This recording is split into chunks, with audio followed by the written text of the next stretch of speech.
Hey everybody, let's get started on Chapter 30, Hunters and Prey. Oh, joy. What? Virtues. My first real advice out of the stable was to find my virtue. Well, no. It was to find a weapon, armor, and friends. And as daunting a task as that seemed, I believed I had succeeded admirably. It was the advice that followed, to find the defining positive characteristic that would help me get through the darkest horrors the equestrian wasteland could throw at me without losing myself, that still eluded me. Instead, I had substituted other goals, other quests. I was driven to make this blasted world a better place, a That's brighter not a place bad for the goal. ponies trapped within it. I felt all my efforts had just hit a wall. Red-Eye was just too smart, too devious, and too well organized. I underestimated him at every turn, and he used it against me with skill approaching panache. Even his seemingly insane claim to approaching godhood was backed by a crafty and altogether horrifying plan. The sheer cruelty, the coldly calculated butchering of unicorns in an act that would surpass murder, struck a blow to my very soul.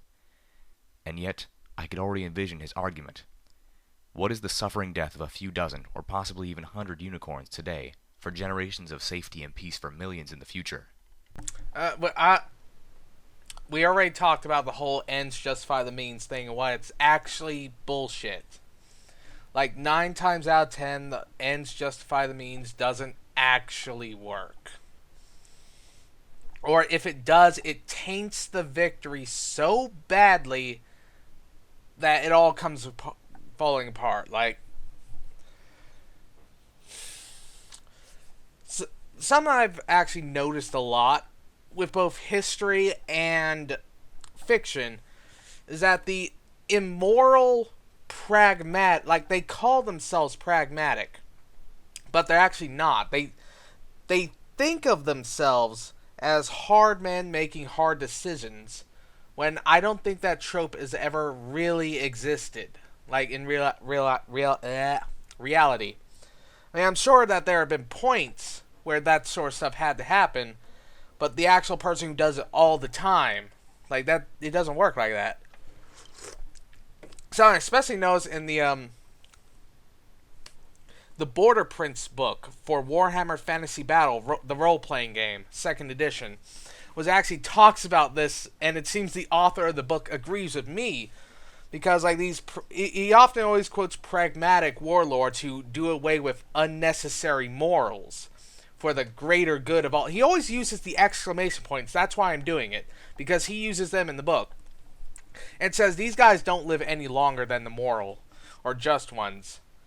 So really, it always seems more like an excuse to take the easier way rather than doing it right. I mean, there are cases where it is the better option. However, those aren't as common as these kinds of guys make it seem. Like, oftentimes it is better to not make the hard decision. Instead, go with the morally right one, because it may not seem like the best choice, but it turns out that way. And if I'm not making a lot of sense, go back and watch my other videos, because I'm probably more coherent. I don't know why I put these videos off to the last minute when I'm tired. I tasted vile. The goddess was insane, and yet she was effectively untouchable, immensely powerful, and her army of minions, while considerably smaller in number than Red-Eye's, were amongst the most formidable opponents in the entire wasteland, and they were completely devoted, if not directly controlled, by her whims, and her whims amounted to our extinction. And she was such a potent telepath that even if I could come up with a plan, she would rip it from my mind before I even get close enough to implement it. We were racing apotheosis, and we were losing. I felt the darkness closing in oppressively. If ever I needed a virtue to hold on to, it was now. But even virtues can turn on you. They could go astray, become warped or perverted. Wadra had told me of the 6 greatest virtues of pony kind: kindness, laughter, generosity, honesty, loyalty, and magic, although he made it clear that there were many others, and that my own was likely not on that sacred list. I had quipped that Okay.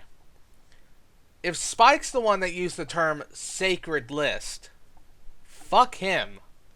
Because that's not the point around it. It's not sacred. Making something sacred puts it on a pedestal above the normal people.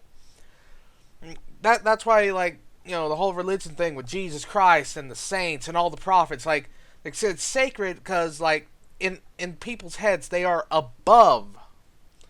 Like, I mean, the whole idea about Jesus was that he was a carpenter and he was born in a stable, which makes him one of us, but that doesn't stop people from putting him on a pedestal above them. And that's the problem with making the elements of harmony sacred, because it slowly gets into ponies' heads that it's above them, that they aren't. It's sacred. You know, it's a dangerous. Oh, if Spike's the one that used sacred, god damn. No wonder pre-war Equestria ended up getting fucked, because they put some of the things a society needs to function above the common citizens. That said, it might be Little Pimp, because it's clear that in her stable, her stable seems to have some sort of deification thing going on with the alicorns. Calling them goddesses, all that stuff. Even though, all likelihood, they are not, they're just wizard lords. So it could just be her, because those were the things associated with Main Six, who are associated with Celestia and Luna. She puts them above them because of her personal religion and spiritual nature, and that was developed in her vault. But if it was Spike, no wonder you're not finding anybody for your elements of harmony. See, that's the thing I always had a problem with in the show. Actually, no, it was never a problem with the show. It's a problem with the fandom. Because a large chunk of the fandom seems to think that the Main Six were meant for those elements, when I don't think so. Laughter, loyalty, honesty, these things everyone can have, and everyone can exemplify if they're given the chance to, and the want to. And they say, well, they changed to fit it changed to fit their cutie marks, and exactly. It changed to fit their cutie marks. It wasn't already looking like that. The only one that has an excuse is Twilight, because her cutie mark's on that fucking tree, which isn't even canon to this universe. So, like, I like the alternate Main Six, because it helps with my own idea that, like, technically anyone could be the bearer. Anyone could become the element. You know, it's like a saying in a couple of fanfics. Even the greediest pony can be generous if they give a single bit. You know? So, like, So, if it was Spike that said that, fuck him. No wonder Twilight's plan was already kind of iffy. Okay, no, it wasn't Twilight's plan. Twilight's plan was alright. She made a garden Eden. That's fine. The problem is Spike. Again, with that whole the idea that he chooses the element bearers to fit with, you know, he's probably just looking for his old friends. He's probably just looking for the old Main Six, and like, oh, that's like Rarity. She'll be the element of generosity, when that's not how. It's always been established that the elements of harmony seem to have at least a mild sentience or sapience, one of the two. It's clear because they rejected Celestia. Celestia could not use the elements anymore. Neither could Luna. So there's clearly some internal mechanism for recognizing their bearers, not external. Hell, Celestia didn't even know who Twilight was going to make friends with. She didn't know about Applejack. She didn't know about Pinkie Pie. Not about Rarity. The only one she could reasonably know about is Rainbow Dash. So, like, it's clear. Even Celestia's like, I don't know who the fuck it is. Just go make some friends. I'm sure it'll work out. So, the whole point about Spike, I think Spike is misinterpreting his role here. Maybe Twilight didn't explain it, or maybe, you know, because again, this is early on in the show. Like late season 1, mid season 2 when this fanfic went up. So, like, we didn't have the whole picture. That's forgivable. But again, given that this is 200 years later, maybe the ponies here don't have the full picture either. Again, it could also be Spike misinterpreting his role, Twilight not explaining it to him properly, or 200 years of isolation and watching atrocities being committed while he couldn't do anything about it. That's fucked up his head. And assuming that the whole Tree of Harmony thing and shits might be canon, I haven't read all your blog posts, K-Cat. It's possible Spike has actually hurt the Equestrian Wasteland by acting as a would-be... What would the word be? No, not chooser, even though that's correct. I'm not sure what the word would be for... I know it's in my head. I know what the word is. It's not coming to me. Whatever the guy is that, like, hey, this yours now. It's possible that Spike's actually hurt the Wasteland by doing that. Because that's not what he's supposed to be doing. He's just supposed to protect them, not choose who's going to be their wearer. It's possible that over these last 200 years, plenty of bearers have come and gone, but he personally felt that they're not like the original main six, so he doesn't choose them. God damn, this planet's Then again, that could be in Twilight. Twilight could have done that intentionally, not to hurt Equestria, but like she didn't know how that works, and we saw how she was at the end of the war, where she was losing her fucking mind. Ponies overreaching their fucking bounds. We're only 2 minutes in. Correct versions of each of these. I was doing far better at that, it seemed, than finding ponies of true virtue. Still, I had been joking. Now I had met the goddess, the thing that was Trixie, and I knew I had witnessed the epitome of the corrupted virtue of magic. All I needed to do was find corrupted kindness, and I'd have a set. Oh, but you have met corrupted kindness, little Pip. The cruel, sweet voice of the goddess blasted through my head, swarmed with a chorus of whispers, mostly agreeing. The weight of her thoughts on my mind was heavy, almost suffocating. Beg your pardon? It's you. No, that was not right. She couldn't be right. Yeah, that's bullshit. I was better than that. I had to be better than that. But even as I fiercely denied the goddess's sadistic suggestion, my mind conjured up doubts and demons as if seeking to prove her right. I had saved the slaves from old Appaloosa, only to abandon them to the care of a town that traded with slavers. I had slaughtered the raiders who raped and hunted that blue pony in Manhattan, only to walk away and leave her to her fate once the immediate threat had passed. Ah, shit, you might actually be corrupt. How many other times had I inserted myself into a situation, tried to help, and then left? Should I count all of Philadelphia as a victim of my kindness? I remembered my image in that mirror, reflecting my soul. Was twisted kindness what I had seen there? Was it a monster? No, this was sick and poisoned thinking. It was the goddess mercilessly tormenting me where I was weak. I had a virtue, a good and true one, just waiting for me to discover it. I had to. We stepped out of Mariponi's most intact structure and into the angry daylight, 4 of the goddess's alicorns guiding us back to where the Sky Bandit had landed. My pip-buck began to click at me. The balefire bomb had been detonated underground here. The radiation bleeding off of the Splendid Valley sinkhole was nowhere near as close to the horror of the Philadelphia crater. At least, not above the ground. A nearby wall held what appeared to be a map of the building above a pair of ruined water fountains. My pip-buck's click-clicking sped up ominously as I brought it close to them, but I was more interested in the scanning of the map for future reference. I suspected I might need it. All around us, alicorns watched silently from behind crumbled walls or stood amongst broken pillars and collapsed rubble. Off. Their silent presence was eerie and sinister.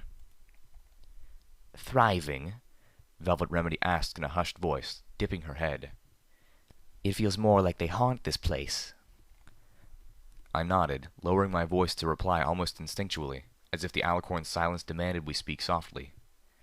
And you notice how they haven't said anything? Not one of them had telepathically spoke. This is the part where you talk loudly to annoy them. Like, I mean, you're going off. You're going on your missions. I mean, the least you could do is like, yeah, piss them off a little bit before you leave. Spoken a word since we encountered them in Splendid Valley. In previous encounters, they had been boastfully chatty. I think the proximity of the goddess is overwhelming them. Their individual minds are being drowned out by hers. This close they become little more than drones. Not that I care much for their individual personalities, Calamity chimed in, whispering, seeing as they were all variations of the goddess's great rah-rah us yalla insects. Silence ain't entirely ungolden. After a moment of thought, he continued, I reckon it's the taint. Splendid Valley's ripe with it. He pointed out. She seems to be able to communicate with her so-called children outside, but nothing like this, and not with normal folk except in very special cases like Red Eye. But here, she's in our heads like it weren't nothing. My ear is really fucking itchy right now.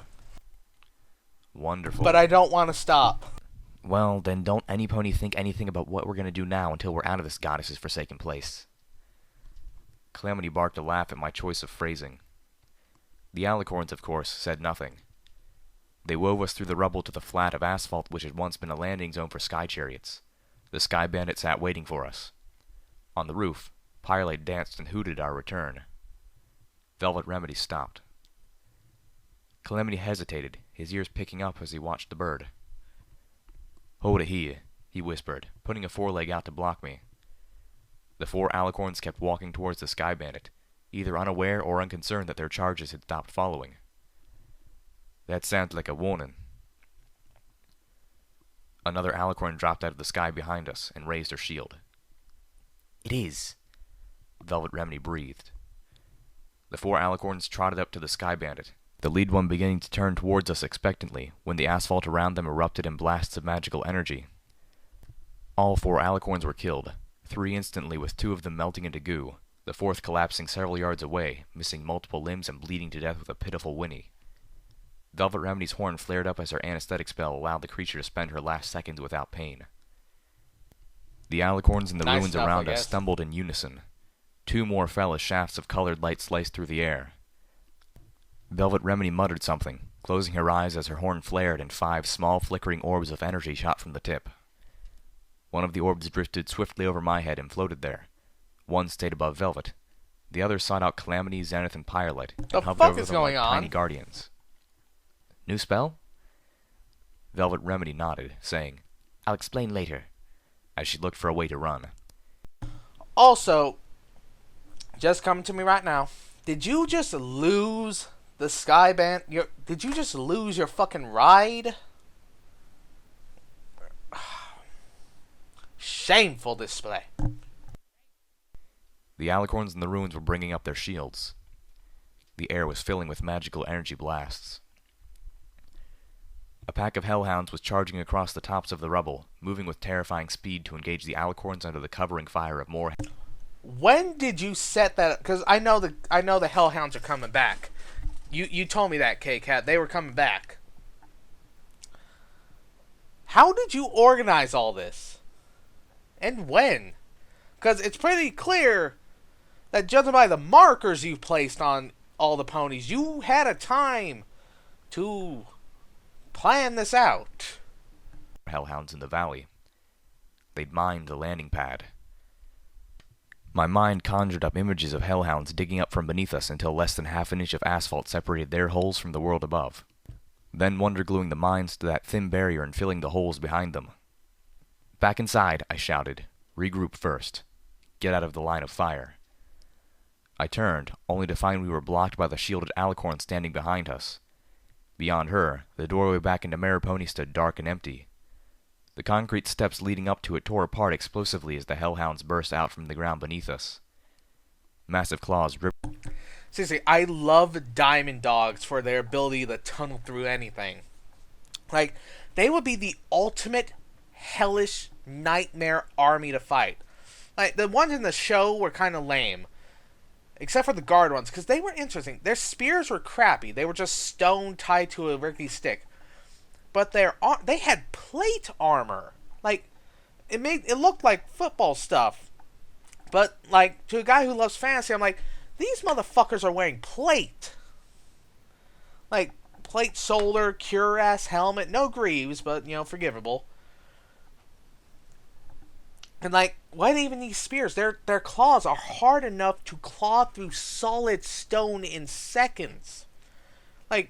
A sword or spear would be a downgrade to that. Because you could claw through that, you could probably claw through steel. And their ability to tunnel around and do asymmetric war. I'm thinking of the way Optimus Prime described how Transformers wage war. I think he said asymmetric urban commando warfare. That sounds like about right. Can you imagine waging a war against Diamond Dogs? These fuckers could go anywhere in, any time. They would be terrifying. And the show made him look lame, but, as an actual fantasy nerd, these motherfuckers would scare the crap out of me. And I love this because it's showing them. You make a little wall and they come at you. Then they come right up here. Then you, turn around and try to deal with them. Then they come up from beneath you. Or you got your back to a cliff. They don't appear. They open up fucking holes and start raining hell down on you. Then you pull back. Or you have a fortress. Right? It's nice, sturdy, good foundation. Then suddenly, and then, the enemy siege you. Diamond Dogs siege you and you're, inside the castle. Come at me. Then suddenly your castle starts rumbling, starts collapsing, because they weren't going to launch an assault on your castle. They were making sure you were in there while they dug out the foundation and it crumbled down on you. Diamond Dogs are fucking cool. And a good author or story director or GM could do a lot with these fuckers. They're just so... They're actually really powerful as a race. Or at least they have the potential to be. I'm glad you're making use of that, KK. I want to see how much more use you make of it. Ripped through the Alicorn's shield and tore huge chunks of meat from her side as she turned to fight it. The Alicorn almost got a spell off before the Hellhound ripped his claws through her face, felling her. Insolent curs! A high-pitched whistle blasted through the air and through my head, the goddess projecting both mentally and magically through the ruins of Mariponi's air raid sirens. I pressed my hose to my ears, but it didn't help. I was unable to think, unable to move under the assault. Calamity, Velvet, Remedy, and Zenith all did the same, only the zebra seeming to get any respite from the effort. The Hellhound immediately fell, clutching his ears and howling in pain. The others cringed in pain, then turned, fleeing blindly back into the valley. The one in front of us did not fare as well. 3 alicorns descended upon him, dropping their shields as they skewered the ambushing creature, driving glowing horns through his thick hide. One of the 3 was hit by a lancing... Given that, unlike normal super mutants that can be created by any human, alicorns can only be made by unicorns. Only unicorns. And they can only be made in one place. That place. Because this isn't like the FEV, I forget what the F stands for, evolutionary virus. Where the evolutionary virus was intentional and created by both Vault-Tec and the U.S. government and dispersed around the country. This was a accident in a testing phase. And Twilight Sparkle, unlike Vault-Tec, still had enough morals and love for her fellow pony that she kept this test sample in that one location to test before she would disperse it around. So right now, that's the only place they can make alicorns. And alicorns can only be made by unicorns, which apparently sound like they're starting to become a little more rare. Just a little bit. Because it seems like the slavers are having a harder time finding them. Or at least it seems that way. That means that the goddess and alicorns should be facing a manpower shortage. And attacks like that, where you lose, let's see, 1, 2, 3, 4, 5, 7 alicorns? Plus the, like, what was it? 20 you lost before just a Little Pip? I'm guessing 20. It might be a little lower than that, but Little Pip's killed a lot of them. And not to mention the other attacks where this might happen where you lost more. Like, I wouldn't be surprised if the goddess is facing a serious manpower shortage. Because that's a lot of alicorns lose. Like, you can't use any pony, you can only use unicorns. And it's already hard enough to get those. Like, I wonder if that's ever brought up. Because if it is, the goddess cannot sustain casualties like this. Though, for a faction like the goddess, those casualties, just from this one battle, are pretty bad. Like, they would hurt badly. Not to mention all the other ones that were lost because of Little Pip, and the ones that are probably lost in other ambush battles like this, and other people just killing them. Like, that's gotta really hurt. Beam of light blue energy and dissolved. A Hellhound sniper who was either far enough away not to be debilitated by the goddess's sonic/telepathic attack, or who had protection from it. Clearly, not all of these creatures were poor shots. An orange beam of light hit Calamity, striking him in the wing. For a brief moment, his whole body glowed orange, becoming a Calamity-shaped lamp. The little orb over his head popped, and the glow receded back into his wing before evaporating, leaving a hole in his wing that I could put my hoof through. Velvet Remedy's spell had saved him from being turned to ash. My Pegasus friend collapsed in shock, his scream drowned out by the goddess's attack. The siren stopped. The attack continued, though, but now the flurry of poorly aimed beams of magical energy were replaced by a small number of expertly aimed ones. The attacks flashed uselessly against the Alicorn's shields. In the wake of the sonic attack, the Hellhounds didn't charge the base again. It sounds like Hellhounds have their claws have maybe mutated to have a anti-magic ability as well as their ability. They were probably magic before, because, like, the way they clawed through solid rock and gemstone like it wasn't, they were probably magic before. You know, magic cancels out magic. That would actually be a good explanation. I really should have worn my old armor. Calamity grunted as Velvet Remedy knelt over. Why her don't horn you? Glowing as she tried not to cry. Hey, at least I ain't bleeding out, right? The magical energy had warped the flesh of his wing around the wound and incinerated the feathers. Hush now, she ordered. Quiet now. Save your strength and let your medical pony do her work. From her pained expression, I could tell it was bad. Another bolt of energy struck the rubble we had taken refuge behind.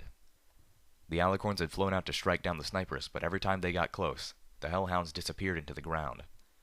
All they were managing to do was get drawn further from base and increasingly separated. That's the point. It's a double feint.